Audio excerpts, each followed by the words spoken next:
Welcome to the Sales SOS podcast, where we answer your sales distress calls. I'm Liz Heiman, and each week I'm joined by your crew of seasoned sales experts who have navigated these waters and come out victorious. So if you're ready to turn your sales distress into sales success, you're in the right place. Let's dive into today's topic. Hi, I'm Liz Heiman. Welcome to the Sales SOS podcast. In this series of episodes, we've been talking about selling in difficult times or volatile times or downturns in the economy, whatever you want to say, however you want to refer to it. We've been talking about how do you do that. And in our last episode, we really dug into some of the things that are happening right now. In this episode, I want to talk about our sales teams. And the tougher things are on our sales teams, the more important it is that we as leaders are supporting them, creating fun, creating positivity, building an environment where they want to come to work, where they have someone who is there in a positive way when they're getting negative results or objections or people not communicating. So we're going to spend this time talking about that. Let's have some fun. Let's create some fun and positivity in the world of our salespeople. And before we start, I of course want to introduce the crew: Mike Simmons, Darryl Praill, Chris Bowen, and Renee Bigelow. And you guys jump in. Like, what can we do? As company owners, as sales leaders, how do we make this more fun, more positive? Fire the person nobody likes. I'm absolutely in the wrong room. So I'm just going to sit back. I can ask questions. Liz, do you mind if I ask the questions? Have at it. Perfect. All right. So why would you fire the least liked person in the room, Darryl? Oh my gosh. I was being facetious, of course, when I was saying that. If the least liked person in the room is kicking ass and killing their number, as long as they're not disrupting the team dynamics, I wouldn't fire them. But there is something to be said for recognizing that there are some people that are disruptors, and not in a good way. And I think, letting the rest of the team know that you see it, you hear their concerns, and acting on it in one way, shape, or form. Maybe this sounds lame, but I've watched this. What I'm about to say, I've watched this have a positive impact on the team. If that really annoying person who misses quota all the time, but still has a job, and the rest of your team still get crapped on for missing their numbers, but they're doing way better than this one person, it's time to pip this person. All right. And a lot of people, and maybe we won't get into the whole conversation around pro tip or anti pip. The whole point is let the rest of your team know that you hear them and you love everybody else, and you're going to call this person out and give them a chance to improve themselves, or eventually get rid of them and replace them with somebody better. That will have a dramatic effect on the team morale, believe it or not. And it sounds bad, but it will. Accountability can be a good thing. It can be a fun thing. Liz, what do you do for fun? Oh, well, I'm not a very fun person, actually. So you guys probably know that about me. I'm not much fun. So I really have to work at fun. I think there's a couple of things. I think one is, let's turn our coaching conversations around. We spend a lot of time as sales leaders, sales managers, harping on the negative. You didn't do that right. You didn't fill out your CRM. You didn't this, you didn't that. And I'm all about, let's get people doing the right thing. But let's focus our coaching on what are you struggling with and how can I think that's like, let's be as positive as we can. Wow. What are you struggling with is positive and fun? What? What are you struggling with is a fun discussion? You and I have different definitions of fun. Now I think I am in the right room. But it's more the approach that we take, right? So I agree. Instead of the negativity, instead of the just constant, let's brainstorm. Let's bring it to the team. Let's brainstorm it. Let's come up with some ideas. Let's have some fun while we're doing it. Throw it up on the whiteboard. Mike, get your whiteboard out. Let's do some brainstorming. Okay, when your customer says, hey, my boss just cut all expenditures 25% is the objection I just got. All right, you guys. let's brainstorm it. Let's get creative, right? So instead of focusing on the negative, let's try and turn it around, have some fun, come up with some creative ways as a team to solve instead of just focusing on nobody's buying, everybody's complaining, whatever. Like I said, I'm not much fun, but that's harder than nothing. Actually, I think it's great. I mean, remember we started with Pip, and then what? Which are always so much fun. I think my favorite thing is a Pip. God, Renee. I think I got to step in here for some fun. I got to speak up. Yes, we're not fun. We're at it.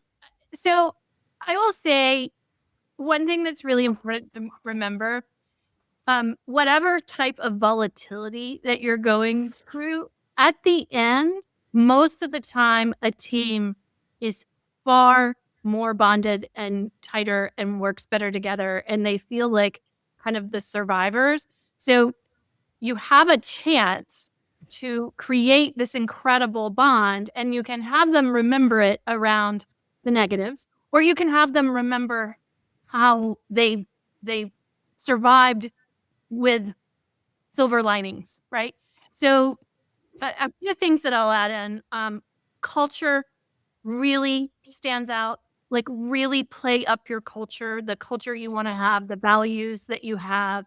This is a time to really play that up. I think it's very important most of the time to try and do it in low budget ways. If you are preaching austerity in other ways, you can't, do frivolous spending around fun, but you probably should be budgeting a little bit towards fun. It could be games with donuts in the morning, right? Versus a catered lunch, because that's more austere. But making sure that you do set aside some sort of budget and really lean into culture. Another thing that I'll add to it for sales specifically is I have never, ever in my life seen a team, and I mean even amongst sports people, react positively to healthy competition like sales. There is an inherent desire to win inside of sales teams if it's healthy competition. So fun things, like if we really do need to get people doing CRM activity or whatever else, instead of chiding them in one-on-ones for what they didn't do, let's do contests and fun things and recognition and make sure that we're making those things more public, right? Let's make sure that there's something fun in our sales meetings, especially if there's a lot of doom and gloom in the market. Like there's no reason we can't kick off our sales meetings with a little bit of something fun. Otherwise, nobody fun, Renee. This is what Mike is asking. What would that fun look like? I mean, I've done all sorts of things. I mean, I will tell you the craziest thing I've ever seen is any sale that got to, as far as the craziest for motivation. Sales reps who made a tremendous amount of money had so much fun doing a balloon pop where there was, somewhere between $10 and $100 in each balloon for every sale or every activity that they did or whatever, and going and popping the balloon. Like literally it became like this crazy thing. I've also done things where we took like whatever the show of the moment is. A few years ago when it was Game of Thrones, we had like internal Game of Thrones and ordered a big cardboard Iron Throne, and the person who like did whatever for that week sat in the Iron Throne for the sales meeting, right? Like, there are all sorts of fun things that you can tie it into. If you have a big sales contest where somebody gets to go on a trip, which tends to be like the big thing, right, in most sales teams, having fun props and giving away little props associated with the big trip for activity on a weekly basis. Those are some small fun things. I've even seen where we turn sales training, like especially if we're having to pivot and change things, change pricing, change products, do whatever during a time of volatility, turning training into a game of Jeopardy, right? Like we can make some of these things a lot more fun if we lean into culture. So if my salespeople are all in different places, I can send them a mini Snickers bar for every single thing in the CRM that's up to date. I mean, it might work for me. I'm motivated by chocolate. I'm motivated by Snickers. So I wanted to say competition because I fully agree with you that is great. That is fun. The problem is, the reason I didn't do it is because we tend to do competitions during good times too. So maybe your point I'm hearing you say though is if you don't, because good times you're so busy, you forget it. Now is a great time to do it. Either way, I agree with your point. Reps and competitions go together. That's awesome. Now, Darryl, I will just say, I think the point is if you stop because it's not good times, you're sending a worse signal. Oh, I agree with you. I think that's more the case. So if you do the fun things in the good times, stopping all of a sudden and not leaning into your culture, that's the big signal. I 1,000% agree. But if we want to have fun, I'm brainstorming because Mike is staring at me and I'm intimidated. I'm thinking we have some true, times are tough. So let's embrace it. All right. So let's have a contest to say, and maybe every rep submits it, and every week we pull a winner. It's a competition, like Renee, which is the stupidest question a customer ever asked. All right, and we can actually have those submitted from all of our calls, and we can share them on our meeting calls, and we can laugh and hear how they responded to them. Maybe play back some of the calls. That'd be great. You'd have the competition. How many dials did you do before you finally got an answer? Or how many dials did you do before you finally got an appointment? Whoever has the highest number wins, which is great because then even when you're having a bad day and no one's answering the phone, you're motivated to keep on doing it because damn it, you want to win the prize for the most number. Those kind of fun tactics I'm not going to make light of the challenges we all face are dynamite. Whoever has the most number of emails exchanged in a deal when it closes, do that on a monthly or quarterly basis. I don't know. Have some fun with it. And because these are all things that challenge us, especially in this market where there's a lot of indecision and we do have to do a little bit of extra work to close those deals. I love that. I will just share with you. Go ahead, Renee. I was just going to share, when you talk about the healthy competitions, one of the craziest times in sales that I've been in, the sales team was having an aside conversation in a sales meeting over and over and over, who made the best chicken salad. And we literally made a competition and set aside a lunch, and everybody brought in their chicken salad to compete or whatever. And that was the focus of conversation for 2 weeks instead of how horrible the market was or whatever else. So everybody make a hot sauce. I'll order in some wings and we'll taste each other's hot sauce, and the winner gets a date with Mike. Go ahead, Chris. Is that a reward? I don't know. I don't know. Not for me. No, really, your hot sauce is better. Trust me. Poor Mike. Poor Mike. So no respect. Well, I'll just say, in the example of the chicken salad, it was just being able to be called the winner. There was no official prize. It's just bragging rights. Yeah. Okay. There's a couple of themes that have kind of moved through here. It's be consistent. Don't overreact to a situation. If you overreact to the situation, people will tell that there might be something else that they need to get worried about. And know your team as you go through it. For me, I don't like attention. So I'm not one of the people who would want to sit in the Game of Thrones throne. I probably would throw some stuff before I ended up getting in there. So if you know your team though, and you know the way that they behave, and you know the way that they act, then you can start to see things change a bit. I guess fun is, everybody has their own definition of fun. There's hockey playoffs going on right now. I mean, you could have a mini pool just to keep that going. It sounds stupid, but those kind of things keep people interested in trash talking. I think that was the other thing that came up that was really cool to hear people talk about. It's look, we all know what's happening. We know sales are down. We know the numbers are down. We know that there's risk. We know that clients aren't responding. We know that all of these things are out there. Let's not continue to put everybody's face in it all the time. Just stick their nose in it and say, hey, this is the thing. What are you doing now? What are you doing better? Give people a little bit of space. And I think that whole view on finding a way to do some creative problem solving, work through a challenge, whether it's making the best chicken salad or making the best hot sauce or dealing with certain objections that come through is actually pretty powerful too, because that can create a high level of engagement and get people rallying around the whole idea of, look, we're all in this together. And the way that we're going to get through whatever it is that we're working through is together, not separate, not with people pulling in different directions. Does anybody else notice that Mike hasn't told us how to make things fun? I told you I was in the wrong room. I don't make anything fun. I turn into robot mode and I am, look, here's the deal. It's chaotic. This is the stuff that needs to happen next. Go out there and do it.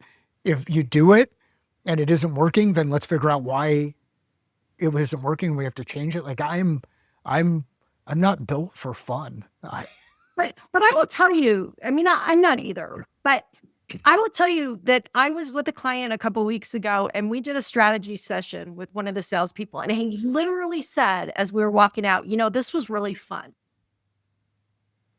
We think about a strategy session or a brainstorming session as work, but sometimes it can be fun and it can be a release and we can have fun where we're doing it and say silly things and whatever, but it's a different way to engage. And I really have to go to Chris because he's been trying to talk and we've been talking over him. Not bad. He made fun of my out and about and private chat, so just keep talking over him. It's all good.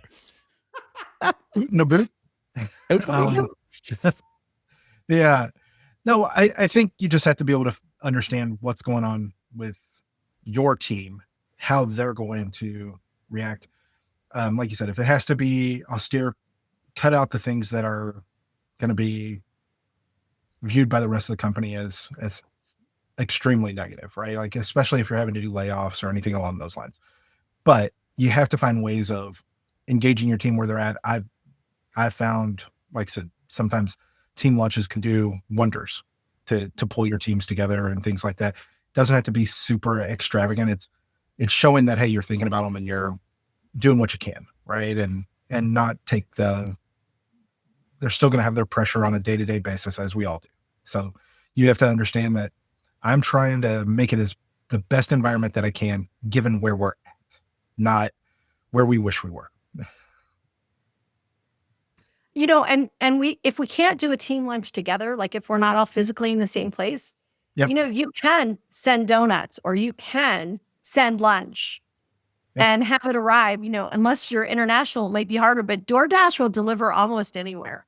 Right. You can also have a group lunch, right? Like it is challenging sometimes with time zones, but if you're US, somebody can eat a little early and somebody can eat a little late, right? And you can have that time together, even virtually, where you sometimes I think the fun and a lot of the examples we gave is not us dictating fun, but making a space for fun and letting the team lead, right? That's where another example is another one of my clients, the sales team ended Friday, like they would finish up with like a sales call on Friday afternoon, just kind of let, quick update on how the week went, blah, blah, blah. And they would end with whiskey tastings after that meeting.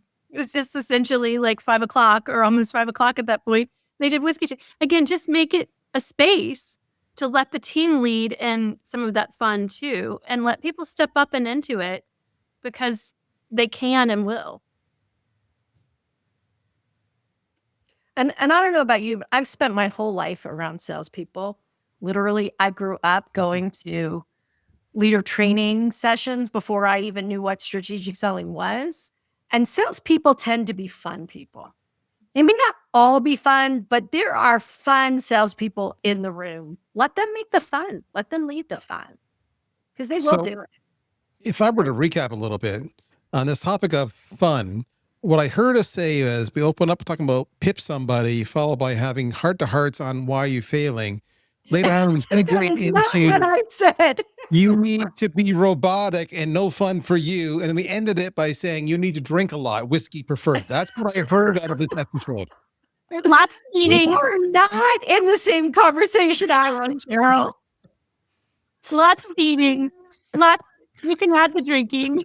Yes. And eating, yes. Yeah. Yeah. Lots of bragging rights, right? Yep. Like All of Trash those, talk. all of those are completely fair game. Yep. All I got to People say, just remember- based on that outcome, Mike, great job. You nailed the way you took control and got an output. Well done. people remember the good things the good things that happen when you come out of the bad things, more so than they remember the specific bad thing that was going on. So there's something that you can do with that whole experience, at least as I think about, as I reflect on different challenges, whether they've been challenges inside the business or they've been challenges inside certain operating environments, or they've been losses on deals. Like you remember the things and the learning that happened there rather than really the negative pain. And maybe, I don't know much about this on the psychology side, but I know that brains tend to shut off in the middle of a major accident. Like maybe there's something that's happening there that you can kind of think about in your team. Is like, let's not continue to drive into the trauma of the negative stuff that's going on. Let's create an opportunity, that space to work through and go through this thing together. So Liz, thanks for letting me ask some of the questions and do that for this segment. Back to you. You're welcome. I'm going to schedule a team fun creating session at some point. We got class and one-on-ones. We're going to have amongst ourselves on fun. Renee, there are groups of people where now hold on. I worked with when Mike and I started the business. Mike was more focused on inside sales, and that was his thing. He really liked the transactional stuff of what was happening, and I was on the other side. I'd go into the office and there'd be racetracks with cars moving along a racetrack with leaders moving in and out of the group, and I was like, what in the is this stuff? Like thermometers going through and all of that kind of stuff. So next time we have a discussion around fun, I'm going to ask Mike to be the special guest here, and you can deal with another Mike and not this Mike. I'm going to set up my green screen next time and have you idealize and let you choose. Are you going to be Zen floating on the city, a superhero floating on the city? Like, do the green screen software and put you into a state that will make you have fun. Hey, Chris, what are your last thoughts on this? Well, I always think that this stuff's fun anyway, right? So even when it's not, like you have to be able to find the enjoyable pieces. And most of the time, not all the time, but most of the time, I found that comes with the conversations that you're having with your peers and with the people that you work with, and be willing to take the little pieces of joy that are going to be there, because it may not be a great time, right? But it can always be a little less bad. There you go. All right, you guys, thanks for having fun with me. And we'll see you next episode. And we'll be here on LinkedIn Live. For those of you who want to join us, we're here the second Friday of every month. Happy Mother's Day to your wives and your mothers and your sisters and your aunties. And to you, Renee. And you, Liz. Thanks. Okay, guys, I'll talk to you soon. Bye. Happy selling, everybody. And that's a wrap for this episode of the Sales SOS Podcast. A huge thank you to our experts for throwing us a lifeline with their insights. We hope that episode has equipped you to navigate sales leadership with confidence. Never miss an episode. Subscribe to your Sales SOS Podcast on your favorite platform. If you have questions, comments, or topics you'd like us to explore, join us live on LinkedIn every second Friday, or share your questions on LinkedIn or YouTube. Until next time, keep sailing toward your sales goal.